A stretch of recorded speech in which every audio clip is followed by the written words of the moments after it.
ბათუმში მრავალფუნქციური საცხოვრებელი კომპლექსის მშენებლობა საფუძველი ჩაეყარა. მშენებელი კომპანია DS Group 6000 მეტр-კვადრატ ფართობზე 26 სართულიანი ორი კორპუსის მშენებლობას გეგმავს, რომელშიც ბაგა-ბაღი სკოლა და კინოთეატრი განთავსდება. საცხოვრებელი კომპლექსის საფუძვლის ჩაყრაში მონაწილეობა დღეს აჭარის მთავრობის თავმჯდომარემ მიიღო. კომპანია, რომელიც ამ პროექტს უხელმძღვანელებს გააკეთებს და აქ იქნება სავაჭრო ცენტრი, სკოლა, ბაღი, ასევე დეველოპერული კუთხითაც იქნება ეს პროექტი არის მნიშვნელოვანია ქალაქისთვის და ამ უბნისთვის.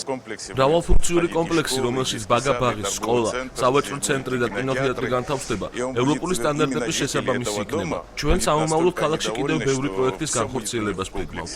კომპანია, რომელიც სავაჭრო ცენტრ მოსკოვსაც ფლობს, კომპლექსის კომერციულ ფარდში მოსკოვის მოვაჭრეების გადაყვანას გეგმავს. კომპანიის გენერალური დირექტორი დავით სალაძე აცხადებს, რომ სავაჭრო ცენტრის აქტივა სამომავლოდ ასევე მრავალფუნქციური საცხოვრებელი კომპლექსი აშენდება. ვაპირებთ ამ სავაჭრო ცენტრში გადმოყვანის, სავაჭრო ცენტრი მოსკოვიდან ხალხის გადმოყვანას აქეთ, რომ არ დავტოვოთ, ასე ვთქვათ, უშევარი, არ დარჩეს ხალხი დასაქმების გარეშე და შემდეგ იგივე პროექტის განხორციელება გვინდა სავაჭრო ცენტრი მოსკოვის ტერიტორიაზე. სავაჭრო ცენტრ მოსკოვის მოვაჭრეთა ნაწილი ვარაუდობს, რომ ახალ კომფორტულ მისამართზე გადასვლა ქირის საფასურს გაზრდის, რაც გასაყიდ პროდუქციაზე ფასების მატებას გამოიწვევს.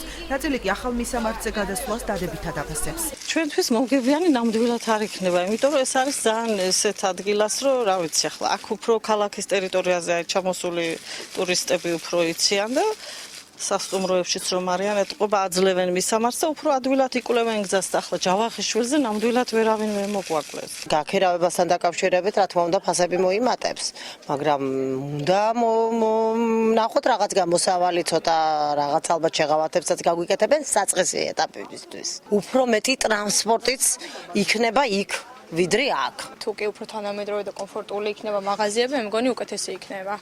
იმიტომ რომ ზოგი მაგით არ შემოდის, რომ მაინც ბაზრობის სახე არის უნივერსიტეტი და არა სავაჭრო ცენტრი ცივილიზებული არ არის. ცოტა რეალურად უნდა იყოს თანხები, მომატებული იქნება რა თქმა უნდა, მაგრამ არ უნდა იყოს ძალიან მომატებული. თუ ძალიან მომატებული იქნება, მაშინ მაღაზიის აღება ჯობია. მრავალფუნქციური კომპლექსის მშენებლობისთვის კომპანია 14 მილიონი დოლარის ინვესტიციას ახორციელებს და მისი მშენებლობა 2 წელში უნდა დაასრულოს.